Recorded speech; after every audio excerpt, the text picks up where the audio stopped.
Itu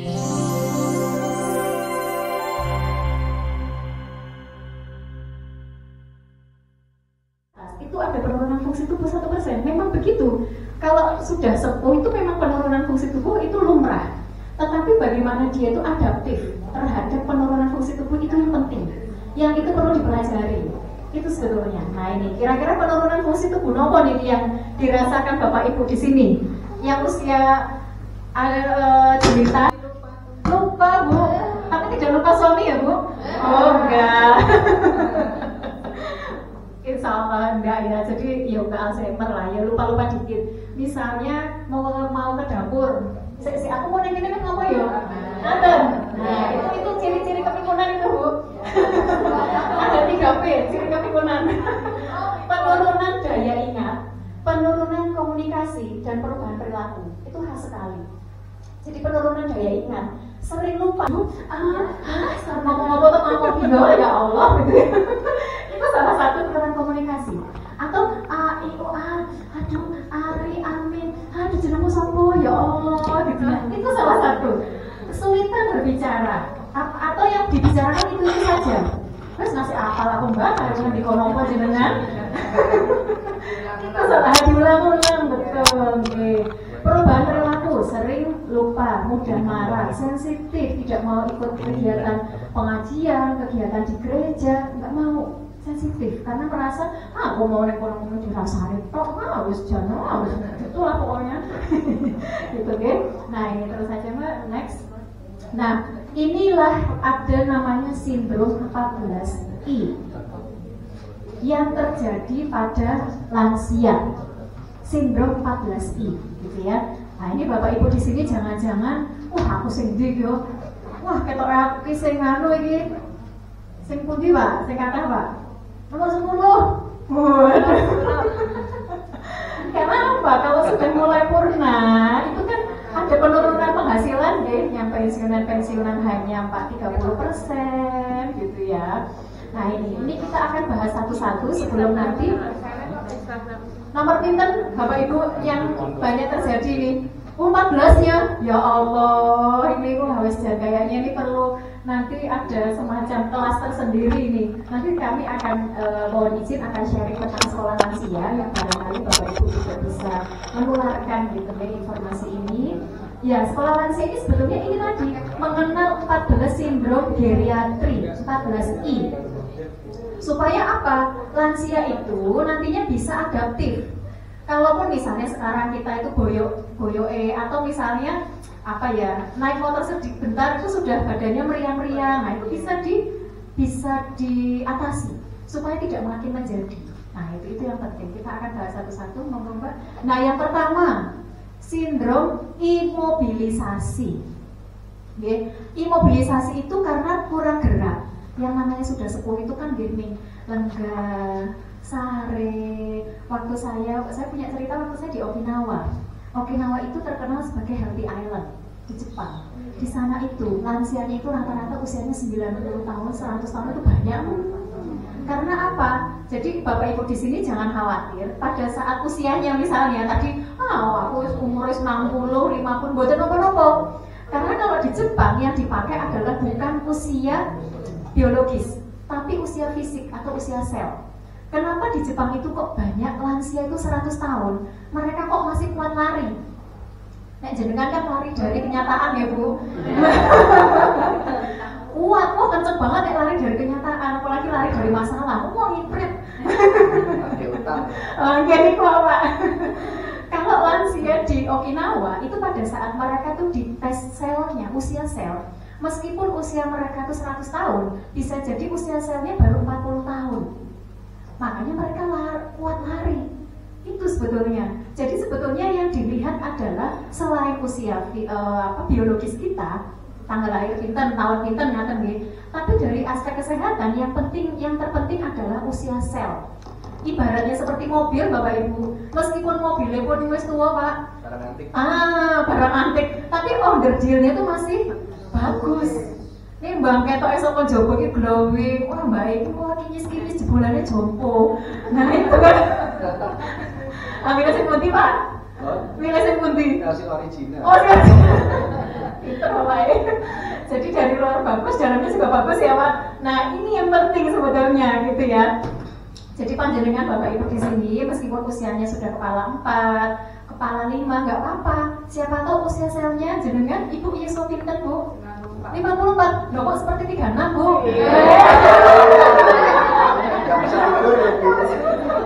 Saya kira tadi itu di bawah kepala 4 loh Bu. Atau enggak ya sekitar 42, 43 gitu lah. Karena kok awet muda gitu ya. Jadi luar biasa. 50 berapa? 54 seperti 5 gitu ya. Udah nggak apa-apa Bu, yang penting tetap bahagia. Nah itu yang penting gitu ya. Amin. Nah seperti Ibu misalnya usianya 54, tapi wajahnya tuh kelihatan muda gitu Bu. Ya kelihatan 54 gitu. Nah ini contohnya seperti itu. Harus bahagia Bu. Oh selalu bahagia, ini hebat.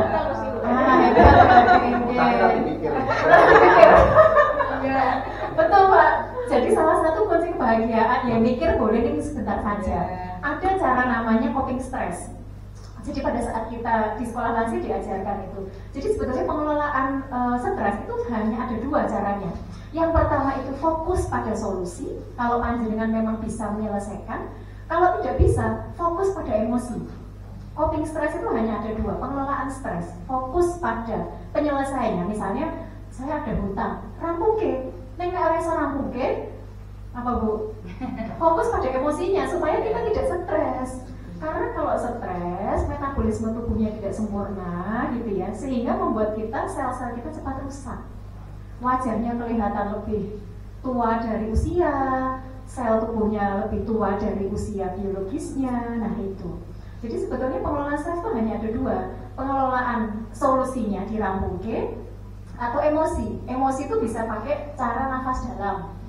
Jadi nafas dalam itu ketika ada masalah masuk itu bisa tarik nafas dalam lalu ditahan di diafragma selama 7 hitungan, dihembuskan. Ya meskipun utangnya nggak selesai sih Bu, namanya juga tolong emosi, masuk ya celing utangnya hilangnya tadi gitu ya. Itu namanya pengelolaan emosi yang bisa dilakukan. Jadi yuk kita sama-sama go. Rumusnya adalah 4, 7, 8. 4 itu tarik nafas dari perut, ditahan 7 detik atau 7 hitungan, lalu hembuskan 8 dengan pakai mulut. Nah begitu. Yuk kita sama-sama yuk tarik nafas dari perut, tahan 7 detik, hembuskan lewat mulut perlahan. Nah, biasanya di otak itu agak fresh. Jadi kan bisa sare, wah, jadi ngantuk ya Bu ya. Sampai lupa ya Pak utangnya ya. Iya, ya itu. Jadi pengelolaan emosi yang dikelola. Jadi bukan solusinya. Nah, kan ya kapan-kapan nanti kita akan belajar lagi gitu ya. Banyak sekali pengelolaan emosi yang bisa dilakukan. Terutama ibu-ibu ini. Karena ibu-ibu ini kan rasa yang main ya Bu. Kalau bapak ini logika gitu ya. Jadi kalau laki-laki itu logikanya itu pikirannya panjang, perasaannya pendek. Kalau perempuan rasanya panjang, pikirannya pendek. Nah makanya nggak pernah nyatu. Nah itu harus disatukan. Nah itu kapan-kapan kita akan belajarnya. Oke? Yang kedua instability, berdiri tidak stabil. Nah ini contohnya begini Bu. Jenengan nanti di rumah kaki satu diangkat selama 30 detik. Nah kalau nah itu nanti dilatih dengan jinjit-jinjit. Nah nanti dilatih dengan jinjit-jinjit. Pagi 10, siang 10, sore 10. Itu bisa untuk melatih otot kaki atau otot keseimbangan gitu ya. Jadi itu untuk supaya kita tidak, kalau jalan itu nggak biak-biak. Nah itu perlu dilatih otot kaki gitu ya. Terus aja Mbak. Nah incontinence, beseran. Nah ini jadi watuk Mbak ngandame nggih nderek watuk Bu. Oh ini orang bersih hasil kok ini bisa ya melu. Iya batuk sedikit bawahnya itu batuk. Nah ini padahal ada caranya, namanya senam Kegel. Ya kapan-kapan jangan di sini gitu ya. Enggak tenang begini. Nah makanya nanti ada kegiatan sekolah lansia kita belajar senam Kegel supaya bawahnya tuh kenceng, ngoten lho Bu. Terus jenengan watuk nggih ngisore mboten ndero watuk, ngoten lho Bu. Mau watuk kabeh teneh bocor kabeh ngoten ya. Nah ini jadi geseran gitu ya. Yang keempat intelektual. Nah tadi yang Ibu sampaikan, pikun, cepat lalen. Karena apa? Memang kalau sudah sepuh ada penurunan fungsi otak gitu ya. Fungsi otak ibaratnya itu kalau pikun itu otak itu sudah mengkeret. Jadi nggak bisa dianu lagi kalau sudah pikun. Pikun itu tidak ada obatnya. Obat itu hanya menunda perkembangan penyakit gitu ya. Jadi ini salah satu intelektual. Coba kita sama-sama berhitung. 100 dikurang 6. Kurang 6. 88 kurang 6. Kurang 6. 78 kurang 6. 72 kurang 6. 68 kurang 6. 62 lagi hebat ini, wah luar biasa.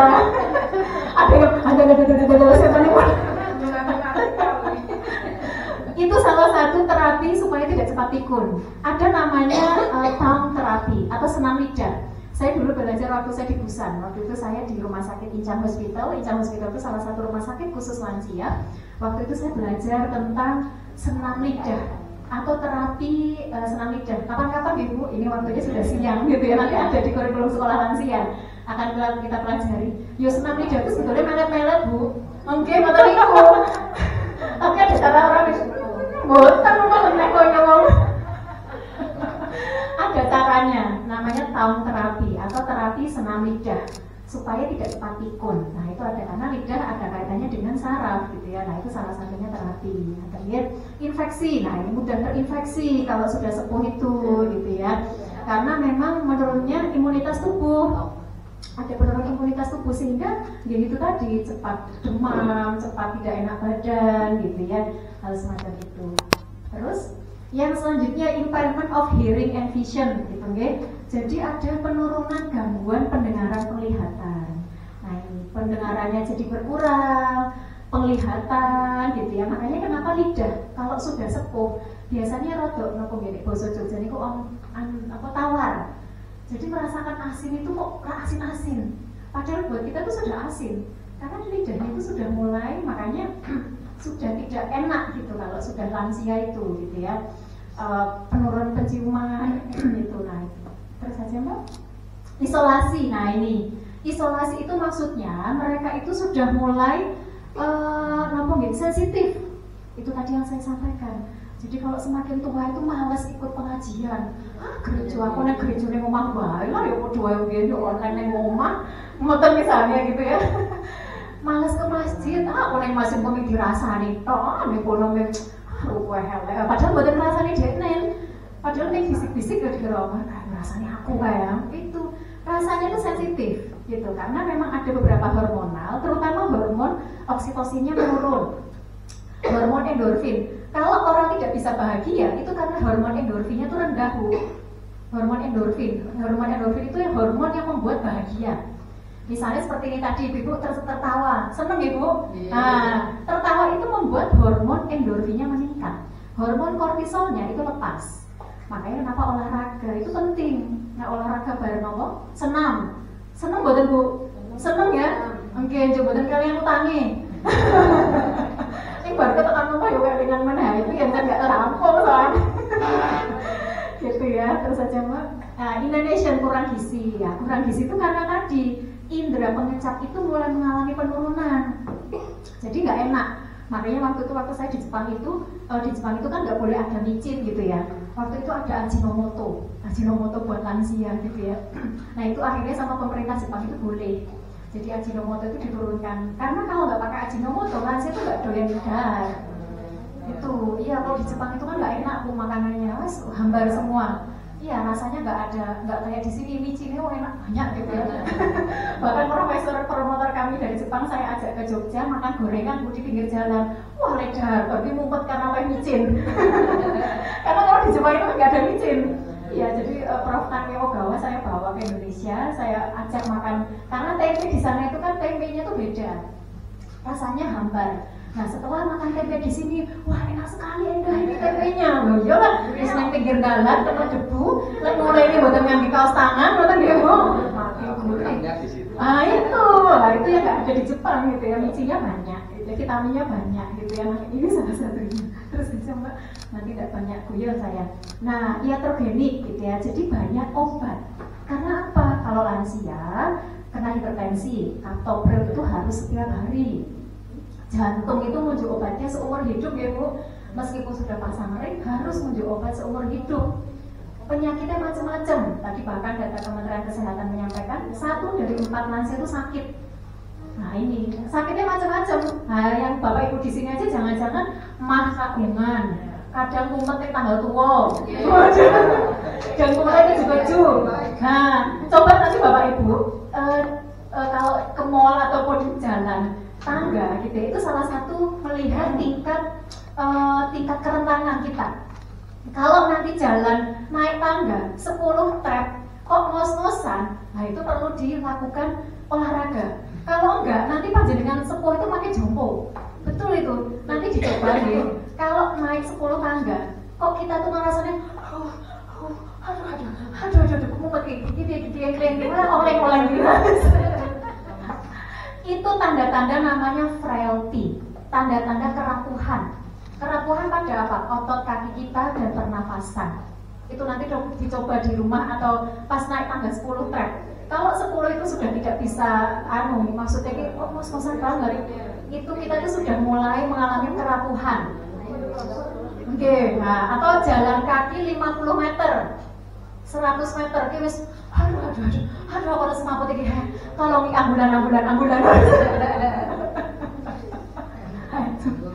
Itu ya. Terus aja Mbak. Insomnia. Nah, ini nggak bisa tidur gitu ya. Nggak bisa tidur atau setelah tidur, bahkan Stanley, pakar tidur internasional itu menyampaikan gitu ya. Ada sebetulnya cara untuk memudahkan tidur. Ada namanya terapi 5 detik jenengan bisa sehari. Pak Anwar. Nah, nanti kalau di sini digaplok mboten Pak. Ada namanya terapi tidur dulu waktu saya di Inca Hospital di Busan di Korea karena waktu itu mengelola orang-orang yang kena demensia gitu ya. Jadi ada namanya terapi tidur.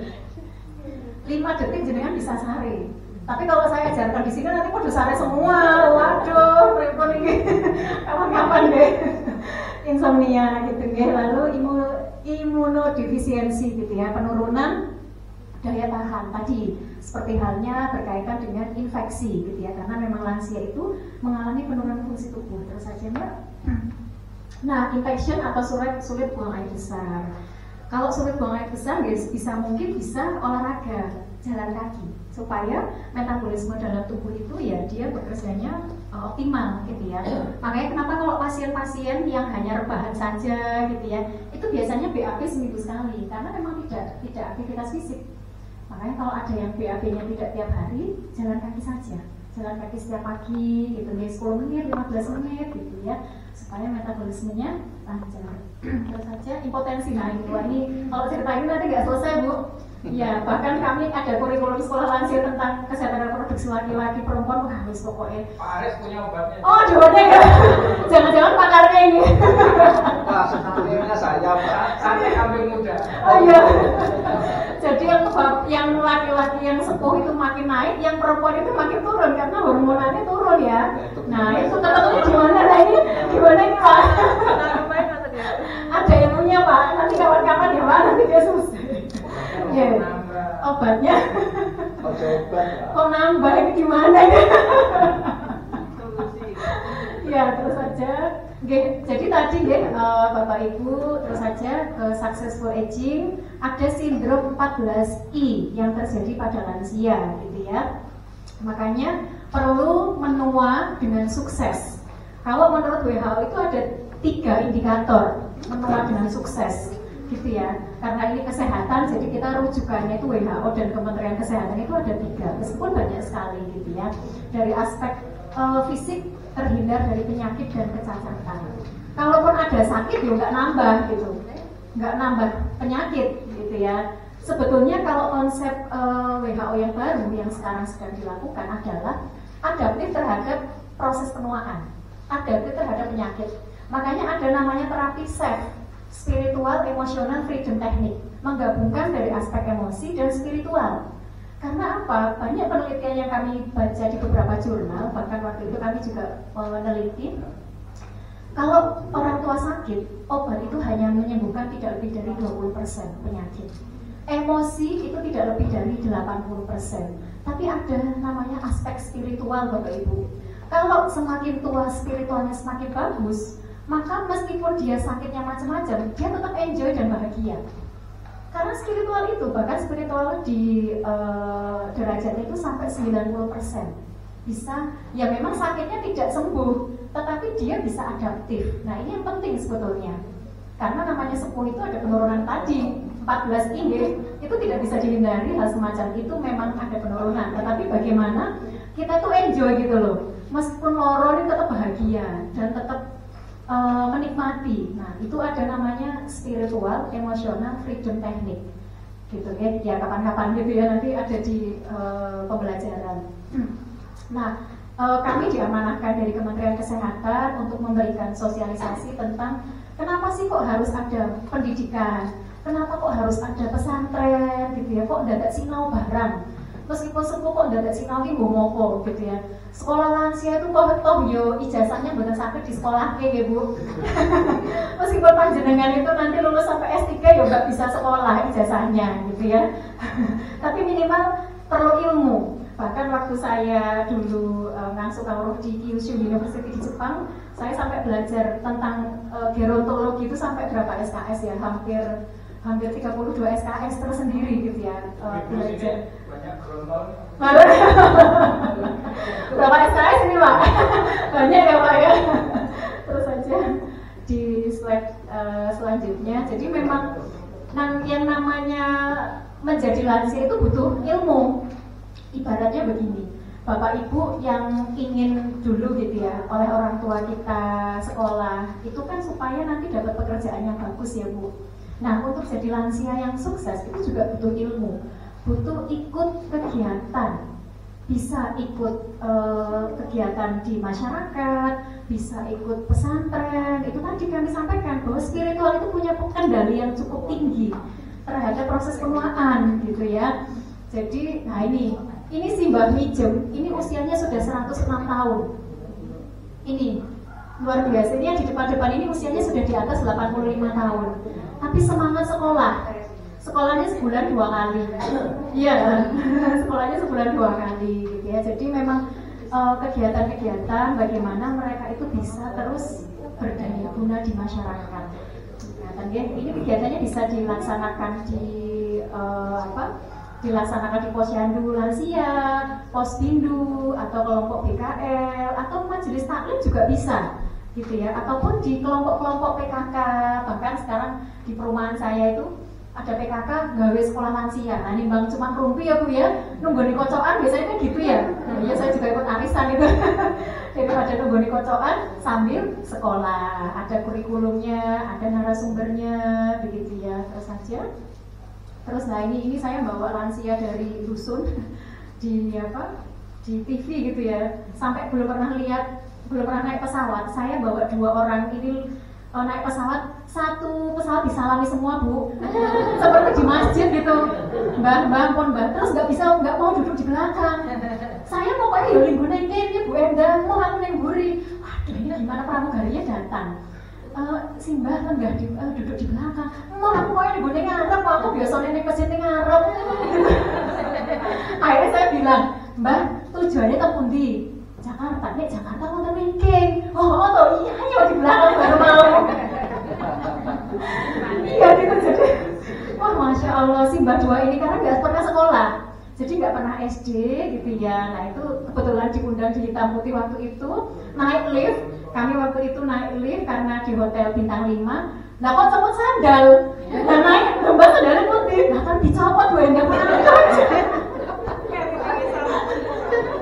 Waduh akhirnya pun ban panjenengan lenggah. Kalau tak mendet sandal ternyata sandalnya nggak ada. Waduh saya dikerjai sandal di Simbah ini. Nyari kemana-mana Simbahnya tuh nyari. Pokoknya kalau yang buatan nggak sandal mau. Waduh besar. Masya Allah gitu ya, saya membawa 2 orang dan gak ada caregiver, jadi saya bawa 2 tasnya, wah mas pokoknya waktu itu. Ya ini cerita yang lucu gitu ya, karena simbah-simbah tadi. Terus saja Mbak, nah ini kegiatan sekolah lansia. Jadi sebetulnya membuat sekolah lansia di masyarakat itu mudah Bapak Ibu. Jadi ini seperti penyuluhan biasa, hanya ada kurikulumnya. Ada capaian pembelajarannya, begitu ya. Jadi nanti setiap kegiatan itu ada materi-materi yang bisa diberikan. Nah kebutuhannya apa? Ya hanya butuh ada kepala sekolah. Nanti kepala sekolahnya bisa Pak Lurah atau Bu Lurah. Ya Bu Lurah yang jadi kepala sekolah supaya bisa ngisiin Pak Lurah gitu ya. Ya kepala sekolahnya Bu Lurah, lalu nanti wali kelasnya bisa kader atau siapapun. Dan gurunya hanya 3 saja sudah cukup. Ada dari kesehatan, dari agama, begitu ya, atau dari orang-orang umum. Pensiunan bisa dijak, ini senang banget mereka. Karena kalau pensiunan itu mengalami no-pembed dulu karena sering ngajar gitu ya di sekolah, sekarang nggak ada yang diajar. Jangan salah loh, post-power syndrome itu tidak hanya terjadi pada pejabat. Kita yang ibu rumah tangga itu bisa terkena post-power syndrome. Iya, contohnya misalnya seperti kita yang sekarang anaknya masih kecil-kecil gitu ya. Ada yang dituting-tuting, kowe ngene. Nah, pada saat mereka besar, sudah tidak di rumah, itu berasa kesepian, so pasti dituting-tuting lagi. Jadi siapa Bu? Suami. Nah itu jadi inilah fenomena menarik gitu ya. Jadi banyak sekali ibu-ibu yang mengalami ibu rumah tangga post-power syndrome. Biasa ada yang disuruh-suruh putranya sudah keluar kota gitu ya. Nah ini gitu ya. Nah, terus saja Mbak, sedikit lagi. Nah, ini pesertanya siapa saja gitu ya. Jadi kalau nanti buat sekolah lansia, pesertanya bisa lansia, bisa pralansia, bahkan usia 45 tahun boleh, monggo. Kalau ada yang bersakit, nanti ada kegiatan sekolah lansia, begitu ya. Kegiatannya itu seperti penyuluhan biasa, Bapak Ibu. Hanya kita kemas yang lebih menarik. Jadi dibuat misalnya tentang kognitif, kognitif kamelan gitu ya. Terapi pikun, senam lidah, terapi tertawa. Nah, ini tadi Bu, terapi tertawa, ada terapi tersenyum 227. Wah, itu jadi seneng gitu ya. Jadi simbah-simbah nanti pulang, Mbah PR mungkin jenengan melet-melet nang omah. Waduh misalnya. Setiap pagi dan maghrib. Nah, itu ada terapi zikir, terapi istighfar untuk mencegah kepikunan. Nah, semacam itu gitu ya yang bisa dilakukan. Terus saja Mbak, sedikit lagi. Nah, metode pembelajarannya ini seperti penyuluhan. Jadi cukup 1 jam. Karena simbah-simbah itu kalau belajar terlalu lama itu ya nanti mumet gitu. Belajar tentang hipertensi, wah mumet. Diajarkan saja terapi relaksasi otoprogresif gitu ya. Jadi supaya lebih ya kita kemas lebih menarik gitu. Lebih pengemasannya lebih enak supaya bisa diterima oleh lansia. Dan ini satu hal. Jadi narasumber itu tidak boleh pulang pada saat lansia belum bahagia. Gitu. Jadi pokoknya dia caranya ya, di sekolah lansia itu bahagia. Remen, lali utangnya Bu.